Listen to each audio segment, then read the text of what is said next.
the area. I think before we say too much, we have to say that we have a very, very welcome addition to this race this year. It's always, and it's great to see touring cars around the gear circuit here at Macau, but there is one driver that we can pick as being a bit of a start before the weekend has already started. And that is Rob Huff, who, having been the winning independent in the World TCR complete the season because of budgetary problems, has found a happy home because he loves Macau and goes so well around here for the MG X-Power team in the MG5 X-Power. Is very much the man to beat, I would have thought, given not only his pace but his pedigree here. You're absolutely right. So 9 times a winner around the gear circuit here at Macau. A few years ago, I got very excited and I said, that's it, Huffy has won 10 now at Macau, and very quickly I was told it's a qualification race. That doesn't count. Oh, right. So I think we're back to 9 wins for Huffy, plus a qualification race win. Right. But when is a win not a win? So, well, exactly. But I don't know. He's won multiple races here at Macau. I think that's the safest way to put it, and is a very, very welcome addition. And the number 79 MG X-Power. But it ain't going to be that easy, because you've got the Shell Teamwork Link & Co.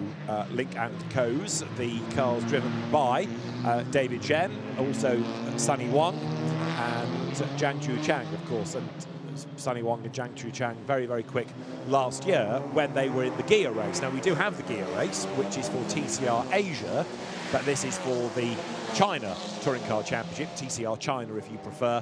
So you've got a double dose of touring cars this year, both of which have very competitive grids. And there is Rodolfo Avila, the Macau driver in the MG5 X-Power, made by SAIC MG. And there for the Link & Co squad is Zhang Ju Chang.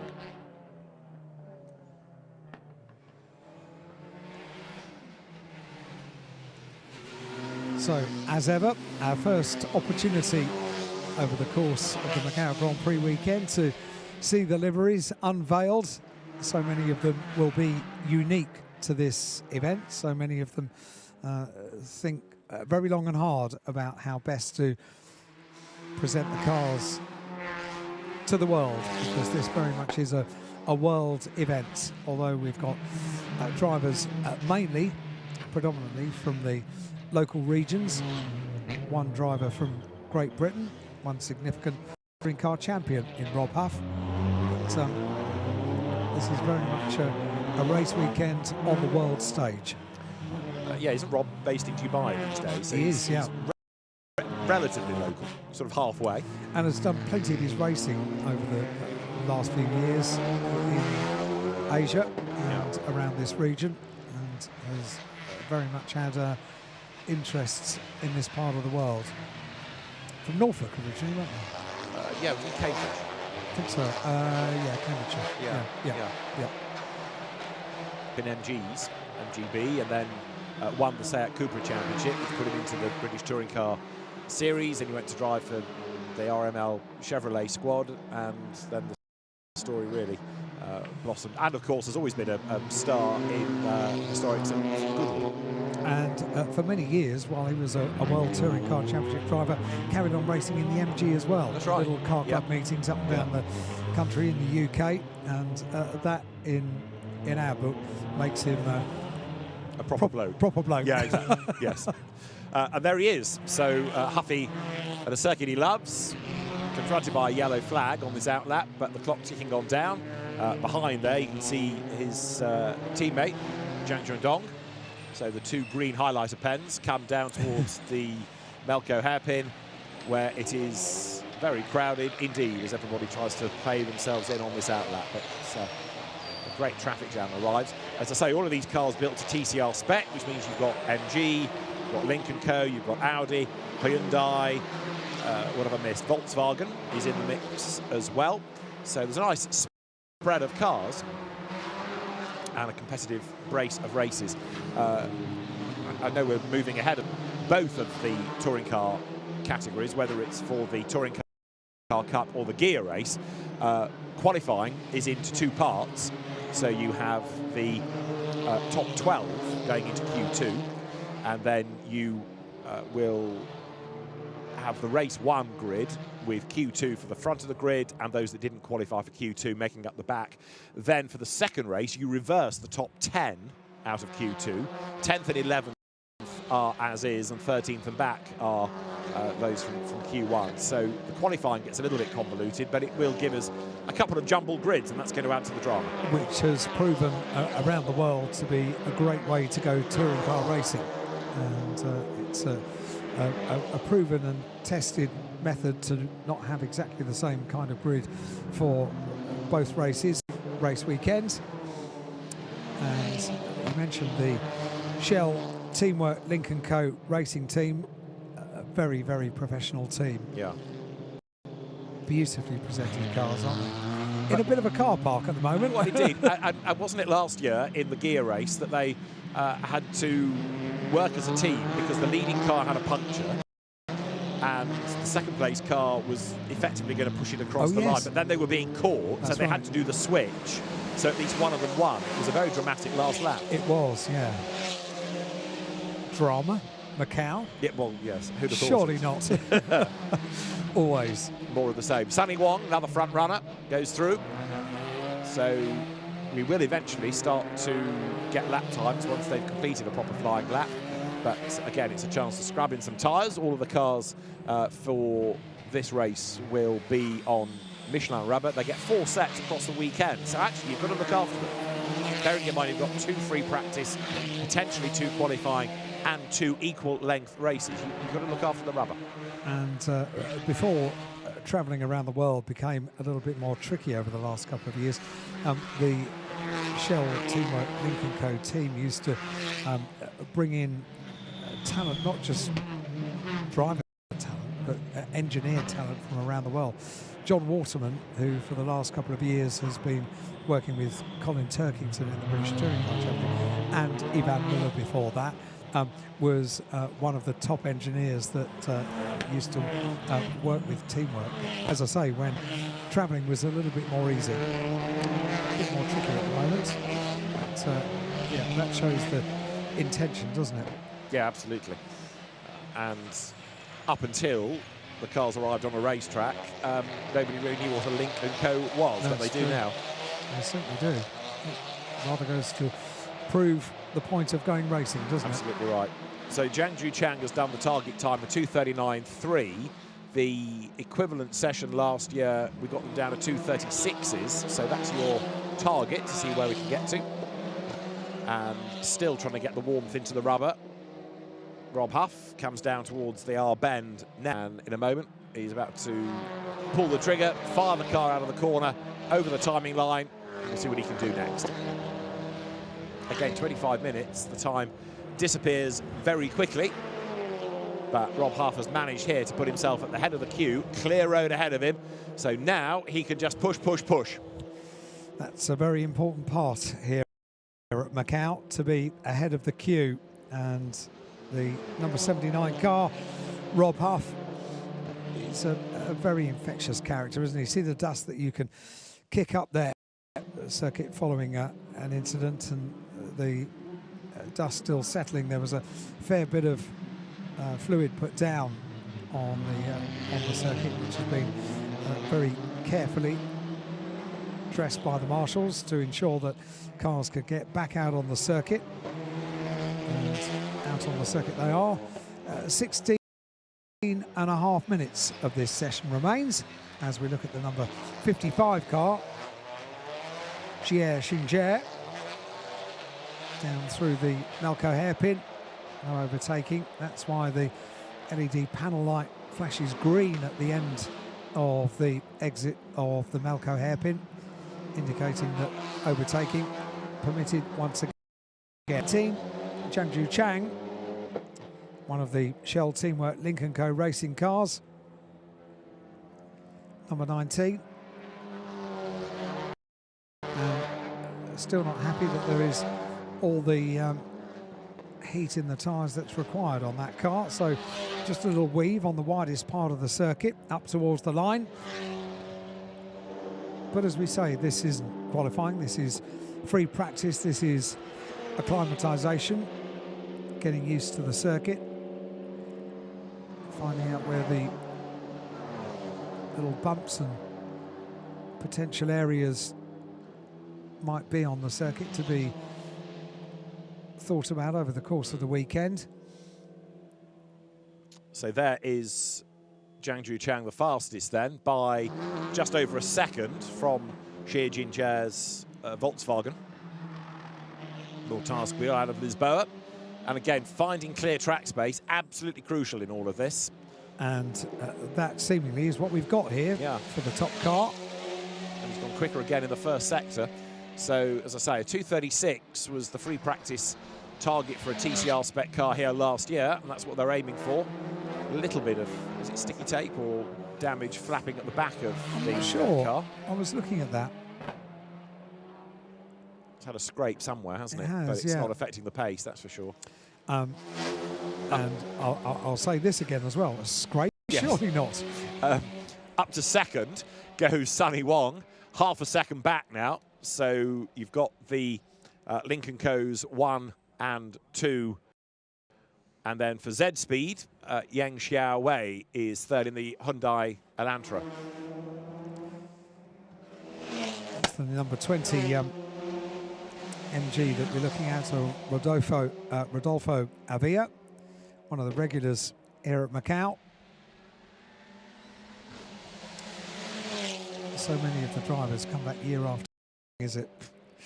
And at the back of the queue, Xie Jinjia's Volkswagen, the Lamando, coming down to the hairpin. Big car, that. Sort of the equivalent of the Volkswagen CC that you used to see in UK racing. It's that kind of shape.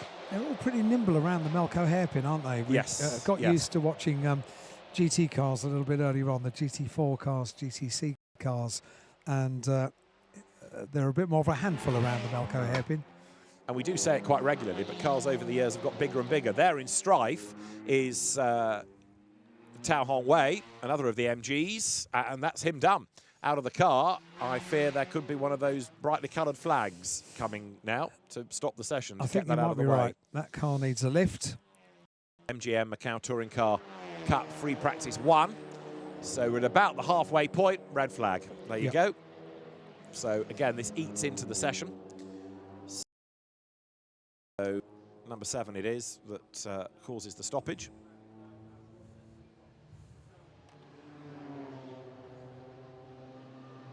And everybody now has to make their whether that car had clattered the barriers or stopped with a mechanical problem, we'll try to deduce. I think I detected a little bit of damage on the left-hand side. Right, okay.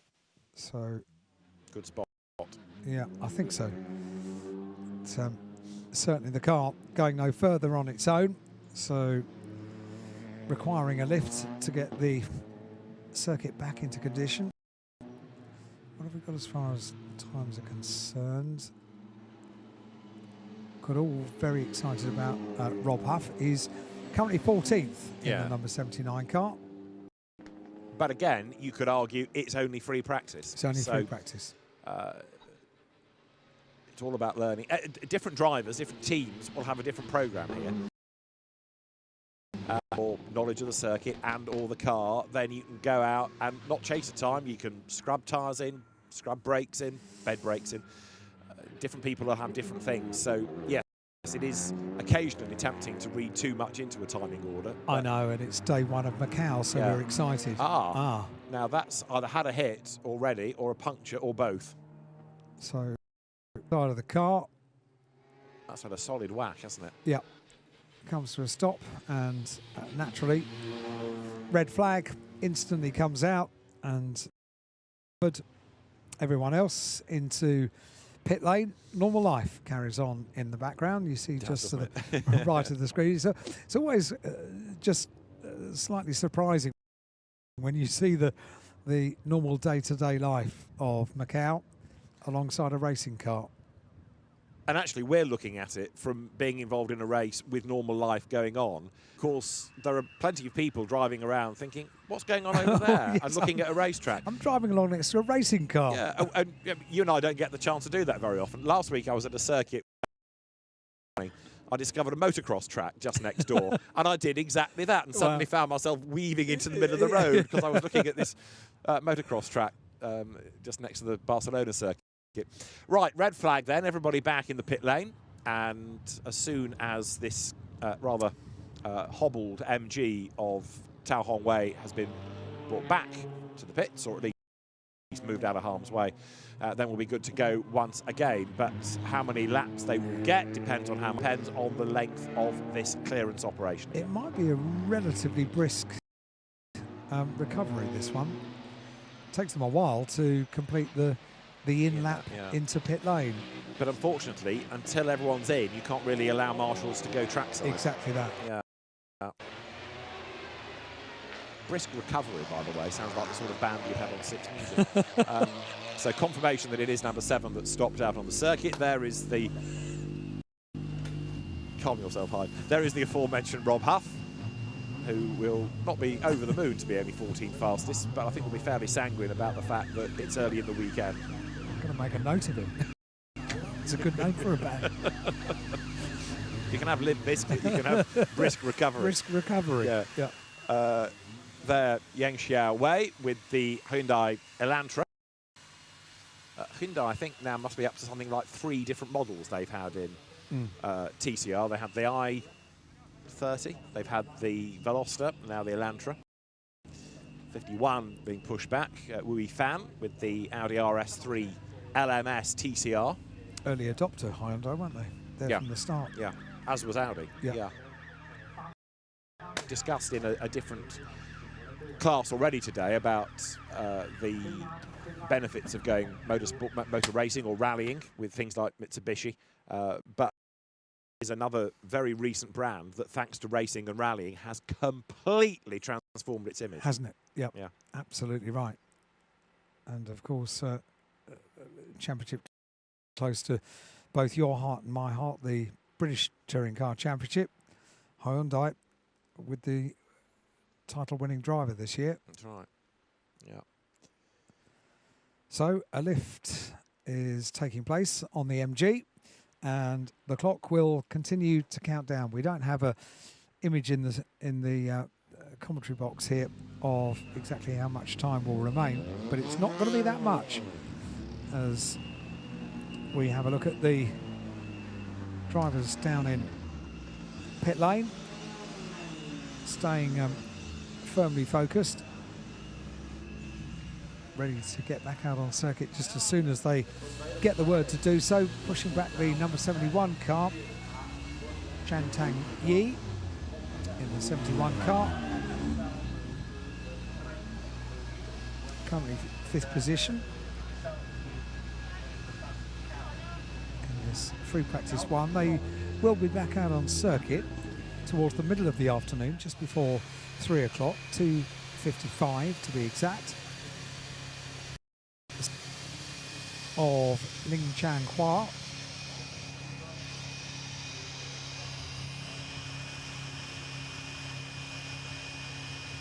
So opportunity for the teams to check on tyre pressures, maybe relieve a bit of that pressure now the tyres are up to full heat, and a check under the bonnets as well, making sure that all the various pipes are as tight as they need to be. It's very often the answer that you get when you say what's wrong with the car. It's very simple. Pipe popped off. Yes. In this modern age of turbo cars. I know. And so there's the recovered Tao Hong Wei MG, but it's going to be a lot of work to be done on that car, and now there's concern that it might be either dragging on the ground or dropping liquid on the ground. Yeah, so maybe not the super brisk recovery that we expected. Second quickest is the 55 car, Xie Xingzhe. Volkswagen. And he's telling us quite a bit with the aid of his hands and explaining, but not fully getting what he was intending.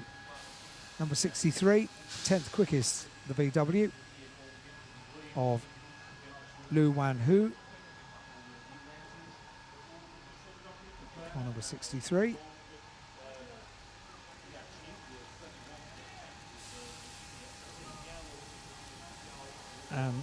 It's nice when we get a thumbs up from the driver.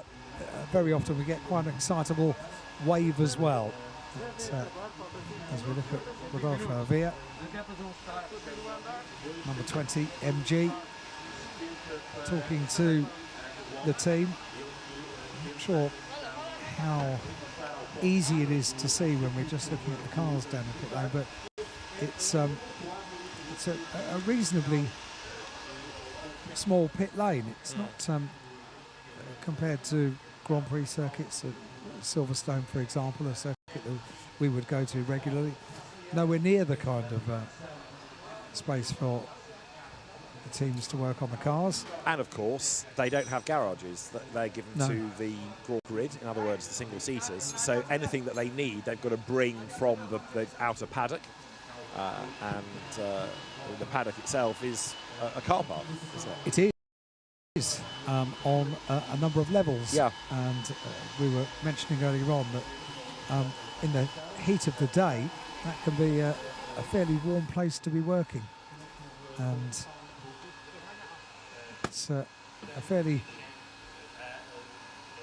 warm environment throughout the course of the weekend. 71. Was that the VW that they were just checking the pipes on? Yeah, I'm getting a bit concerned about that. Me too. Because Jian Tang Yi's car is having more and more attention on it, whereas everybody else is just trying to cool the car down or get some air into it. But furrowed brows under the bonnet of that car. And temperature just coming up to 11 o'clock in the morning. 10:57 to be precise. And up to 25 degrees. A little bit of scattered cloud this morning. And confirmation of the times as they are at this point during free practice.